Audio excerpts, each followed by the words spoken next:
नमस्कार छात्र छात्राओं, प्रथम वर्ष कला की भूगोल कक्षा में आपका स्वागत है। आज हम द्वितीय प्रश्न पत्र मानव का भूगोल पर चर्चा करेंगे।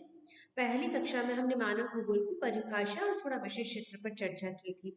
उसी क्रम में आगे बढ़ाते हुए आज हम मानव भूगोल की शाखाओं पर चर्चा करेंगे। शाखाएं मतलब ब्रांचेस।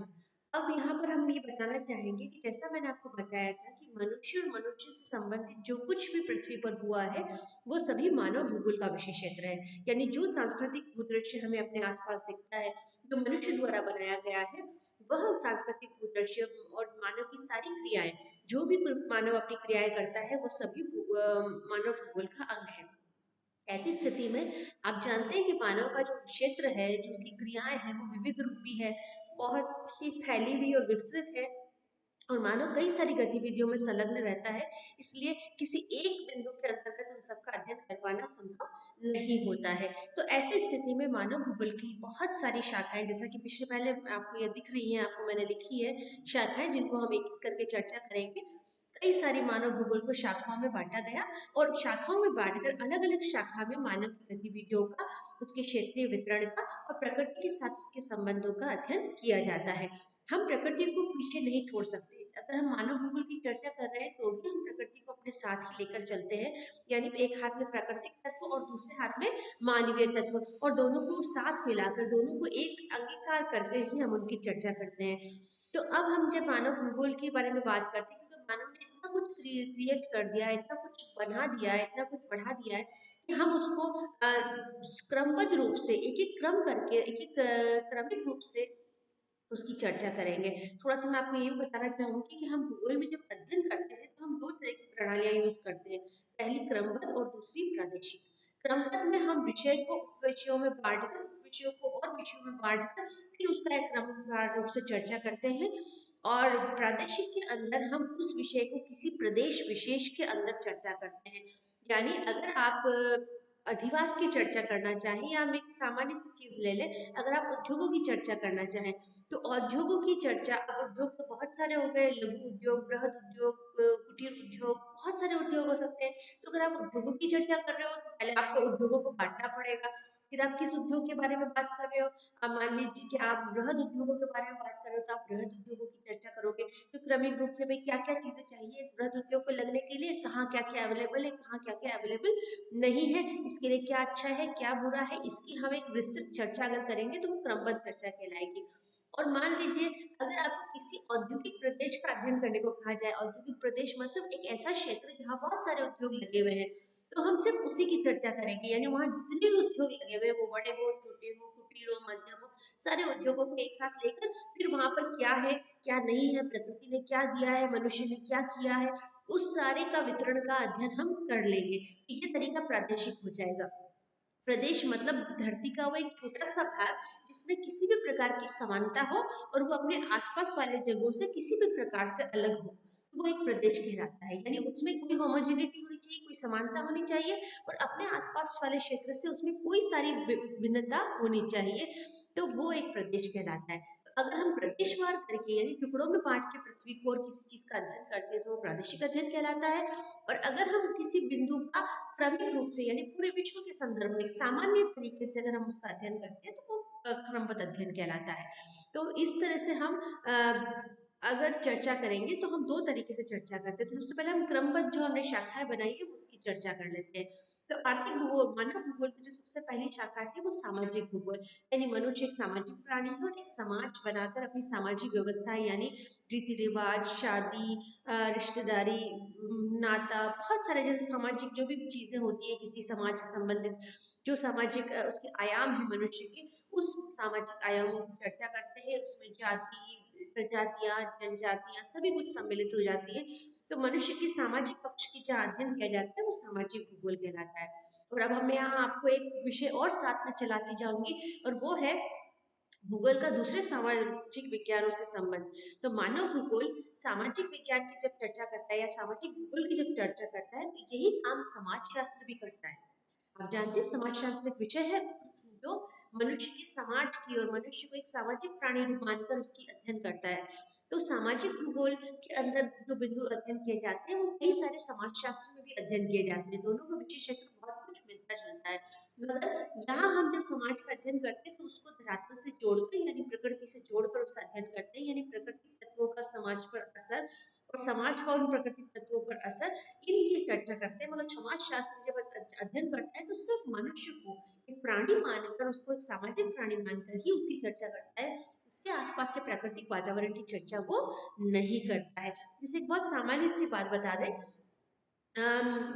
जो हमारी जो सामाजिक व्यवस्था है, जो हमारी परिवार व्यवस्था है, वर्ण व्यवस्था है, वो बहुत कुछ हमारे प्राकृतिक वातावरण से प्रभावित है। हम जिस प्राकृतिक वातावरण में रह रहे हैं, कृषि प्रधान हमारा सामाजिक स्ट्रक्चर है, तो उसमें हमारे पास कई सारी सामाजिक जो मान्यताएं हैं वो उस कृषि प्रधानता और हमारे पर्यावरण की वजह से है।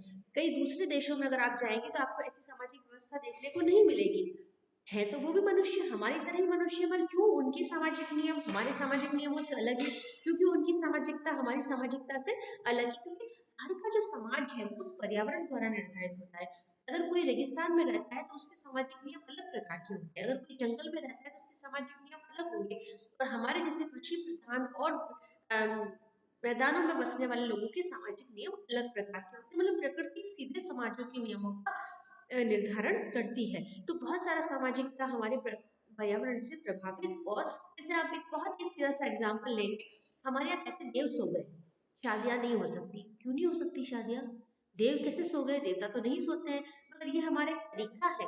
कृषि का समय होता है जिस समय हम खेती खेती की बुआई करते हैं, कटाई करते हैं, उस समय में हम अपने सामाजिक कार्य नहीं करते। क्यों नहीं करते? क्योंकि हमारा पूरा ध्यान खेती में लगा होता है। अगर उस समय हम शादी ब्याह करेंगे तो हम कैसे कर पाएंगे दोनों काम एक साथ? तो सीधा सा कह दिया जाता है कि अभी देव सो गए हैं, अभी सामाजिक कार्य नहीं हो सकते, अभी शुभ कार्य नहीं हो सकते। इसका सीधा मतलब कोई वजह नहीं, पूरे विश्व में ऐसा कभी नहीं होता कि आप ये कह दें कि इस समय शादी होगी, इस समय शादी नहीं होगी। मगर भारत में ऐसा होता है।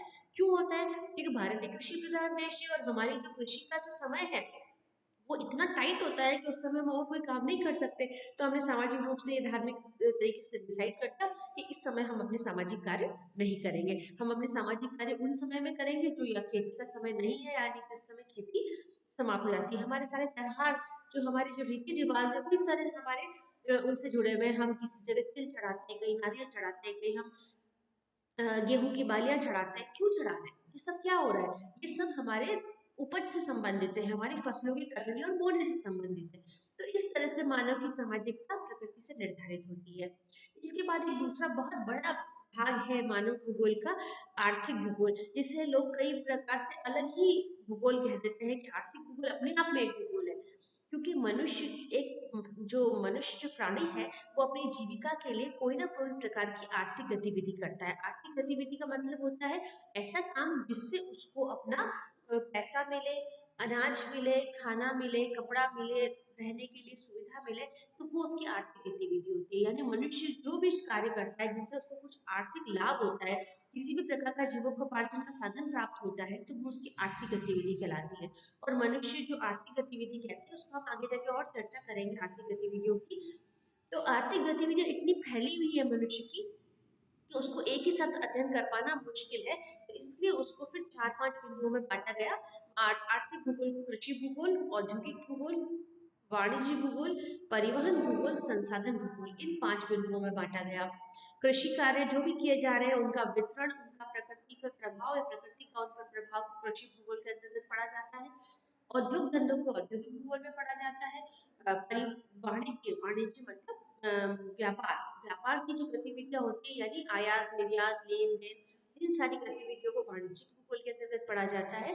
परिवहन साधन, सारे ही जो परिवहन साधन है, रेल, रोड और वायु, तीनों ही प्रकार के परिवहन साधनों को परिवहन भूगोल के अंतर्गत पढ़ा जाता है। और संसाधन भूगोल, यानी जो कुछ रिसोर्सेज हमें मिल रहे हैं, जो कुछ संसाधन हमें प्रकृति से मिल रहे हैं, उनको संसाधन भूगोल के अंतर्गत पढ़ा जा रहा है। तो इस तरह से आर्थिक भूगोल में मनुष्य की जो बड़ी बड़ी आर्थिक गतिविधियां हैं उनको 5 टुकड़ों में बांटकर उनको पढ़ा जाता है, और इसमें और भी कई सारी उपशाखाएं बन जाती हैं। प्रॉब्लम ये है कि इतना ज्यादा फैला हुआ क्षेत्र है कि अगर आप कृषि पढ़ते हो तो आप उद्योग को साथ में नहीं पढ़ सकते, क्योंकि दोनों को बहुत विस्तृत क्षेत्र है दोनों का। अगर आप उद्योग पढ़ रहे हो तो परिवहन को साथ नहीं पढ़ सकते, मगर ये दोनों अलग भी नहीं है। जैसे अगर आप कृषि करते हो तो आपको परिवहन तो चाहिए ना, जो आप सामान ला रहे हो, अनाज ला रहे हो, खाद ला रहे हो, उर्वरक ला रहे हो, रसायन ला रहे हो, वो सब कैसे लाओगे? परिवहन का साधन नहीं होगा। और जो आपने उगा लिया उसको बेचने कैसे जाओगे बिना परिवहन के साधन के। वैसे ही अगर आप उद्योग की बात करते हो तो कई सारे उद्योगों में कच्चा माल तो खेती से ही आता है। जैसे शक्कर मिल है तो गन्ना आएगा, खेती से ही आएगा। कपड़ा मिल है तो कपास खेती से ही आएगी। अगर तेल की कारखाना है तो जो तिलहन है वो खेती से आएगा। तो वो खेती और उद्योग जुड़े हुए भी हैं, और खेती और उद्योग अलग भी है। अलग इसलिए है क्योंकि दोनों का क्षेत्र अलग अलग है, तरीका अलग अलग है। एक गांव में होता है, एक शहर में होता है काम। फिर अगर औद्योगिक भूगोल परिवहन से भी जुड़ रहा है, जैसे कोई भी औद्योगिक गतिविधि होती है तो उसमें माल लाने और ले जाने के लिए आपको परिवहन साधन चाहिए होते हैं। वाणिज्य भूगोल पूरी तरह से कृषि और उद्योग पे जुड़ी हुई है। आप व्यापार किसका करोगे? जो कृषि से आएगा और जो उद्योगों से आएगा उसी का तो व्यापार करोगे। व्यापार किस चीज का होता है? अगर आप कोई चीज खरीदते और बेचते हो तो वो चीज कहाँ से आ रही है? दो स्रोतों से आ रही है, या तो वो उग के आ रही है यानी एग्रीकल्चर से आ रही है, और या फिर उद्योगों से बन के आ रही है। तो दोनों ही तरीके से व्यापार और वाणिज्य जो है वो कृषि और उद्योगों से संबंधित है, यानी ये भी एक आर्थिक गतिविधि है। संसाधन यानी जो भी रिसोर्सेज हमारे पास है, जो कुछ रिसोर्सेज है जिनको यूज करते हुए हम उद्योग और कृषि कर रहे हैं, वो सारे रिसोर्सेज संसाधन भूगोल के अंतर्गत आ रहे हैं। हमारी आर्थिक गतिविधि संसाधनों पर निर्भर करती है। आप किसको बनाओगे, क्या करोगे, उसके लिए आपको रिसोर्सेज चाहिए। पानी क्या है? एक संसाधन है। मिट्टी क्या है? एक संसाधन है। हवा क्या है? वो एक संसाधन है। जो कुछ हमारे इस्तेमाल में आता है, जो कुछ हमारे लिए उपयोगी है, खनिज पदार्थ हो गए, आपके जो वनस्पति हो गई, जीव जंतु हो गए, जिनका भी हम उपयोग कर रहे हैं, वो सब हमारे लिए क्या है? संसाधन है, जिन पर हमारी आर्थिक गतिविधियां निर्भर करती है। तो ये पांचों बिंदु जो हुए ना, तो ये आपस में जुड़े हुए भी हैं और एक दूसरे से अलग भी हैं। ये अलग अलग इसलिए पढ़े जाते हैं कि सुविधा रहती है, साथ मिला लोगे तो कंफ्यूजन क्रिएट हो जाएगा, और एक दूसरे से बिल्कुल अलग भी नहीं है क्योंकि एक दूसरे पर अंतर्निर्भरता लगातार बनी हुई है। तो आर्थिक भूगोल अपने आप में एक विस्तृत क्षेत्र हो गया, जिसकी 5 शाखाएं होगी जिनका हम अध्ययन करेंगे। अगली वाली कक्षा में हम इसी क्रम को आगे बढ़ाएंगे।